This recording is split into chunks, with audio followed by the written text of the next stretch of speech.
What type of business is a food truck considered? So welcome to Food Truck Freaks. We are YouTube's premier food truck entrepreneurship channel. We got a brand new video. We actually got a 4-part series of videos to help food truck entrepreneurs understand the difference in LLCs and business structures, including sole proprietorships, S Corps, and C Corps.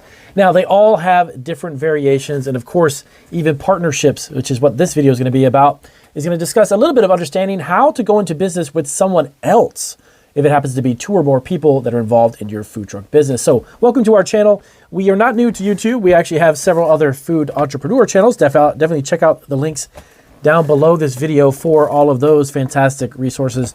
And also keep in mind too, we have a lot of food truck resources that are absolutely free. You can check them out below and check out our blog and everything else. We have a podcast for Food Truck Freaks. You can listen to us on the go. So if you're brand new to the food truck industry, hit that subscribe button, give us a thumbs up because we sincerely appreciate the positive vibes that you give us so we can make sure we continue to create these fantastic videos for you guys. So let's dive into the concept of partnerships and how that legally would work in regards to owning a food truck business and whether that is a good idea for you. Now, from some experience, I want to give you some experience. I've been in the food industry and the food business for quite some time now. My wife and I actually operate several e-commerce food businesses for over 12 years now. We had a family member who went into partnerships with somebody, and he told me a little bit about what he went through. So from experience from him, I can definitely tell you that partnerships need to be clarified very, very well with contracts, partnership agreements as they're known. So I'm going to go over briefly what this means as far as a partnership and some tips and pointers from real life experience in regards to partnerships and what you really need to do to protect yourself. Now, of course, I'm not giving you any legal advice. I'm not a lawyer, but I have been an entrepreneur for nearly 20 years. So I'm pretty familiar with working with others and dealing with other contracts and dealing with partners. So just understand the following is a partnership is made up of 2 or more people who share ownership of the food truck. Okay.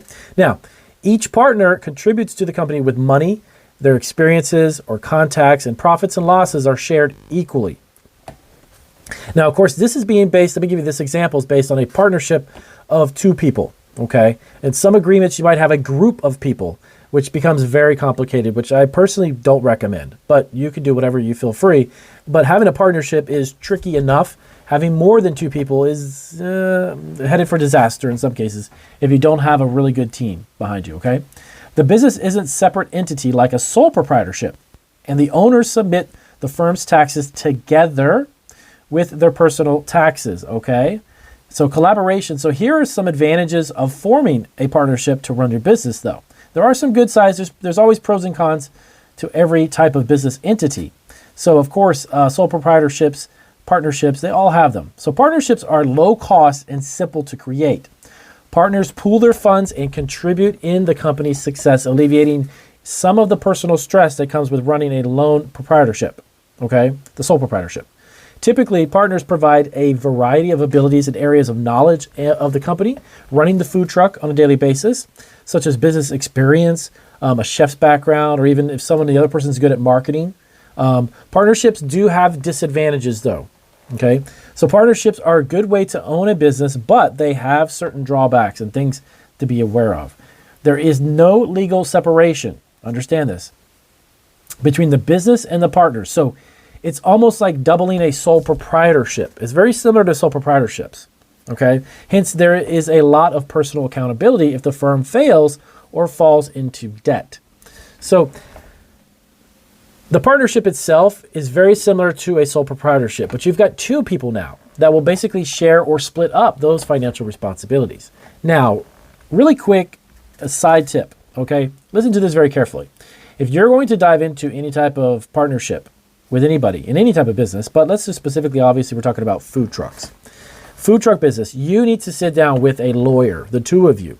You need to draw up an agreement, okay? You need to draw up an agreement as to who owns what, how much of the ownership there is split between the 2, whose responsibilities are it for the daily operations. Maybe, is one of you going to be hiring and firing and while the other one's running the food truck? Is one of the partners really going to be the business side of it and the other one's going to be the hands-on chef or the cook? See, these are things that can end a partnership very quickly. And not only that, but getting into legal problems. If the debts begin to get broken up and then there's like, you know what, I don't know that much because you never said I owed that much.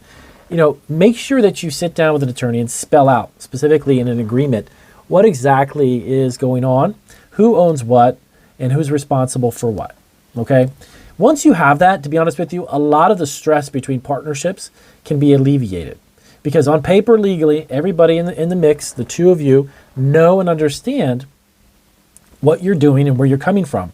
Who's responsible for what, who's not responsible for what, okay? Because down the road, of course, there are going to be, disagreements among partners can make it harder to reach agreements and make choices about the food truck. Because partnerships are co-owned, each partner is responsible for a portion of the earnings, right? So as a result, each partner will earn less if they were only the owner of the food truck itself. So keep that in mind, that if you don't spell it out as to who really owns what, it's going to kind of leave everything up in limbo. And you don't want that to happen, trust me.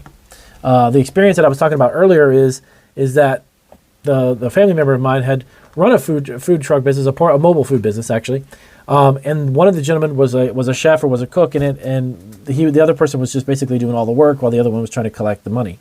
So it kind of died down very quickly. You don't want that to happen. And plainly put, you can do that because if you spell it out, obviously, in a contractual agreement, then you know what's expected. So this is part 2 of our 4-part series covering this. So I'm just going to get right to the point with these videos. Partnerships are just 2 or more people in your food truck owning. Make sure you spell out who does what. Be very cautious of what the partnership is. It's always easy and fun. It sounds exciting at first, but then when the day-to-day operation, the day-to-day grind happens, not everybody sometimes feels like getting out of bed and doing it, right? So if you have any questions about food truck partnerships and then what type of business structure is best, let us know down below. Give us a big thumbs up. Definitely subscribe, and we appreciate it. We'll see you on the next video.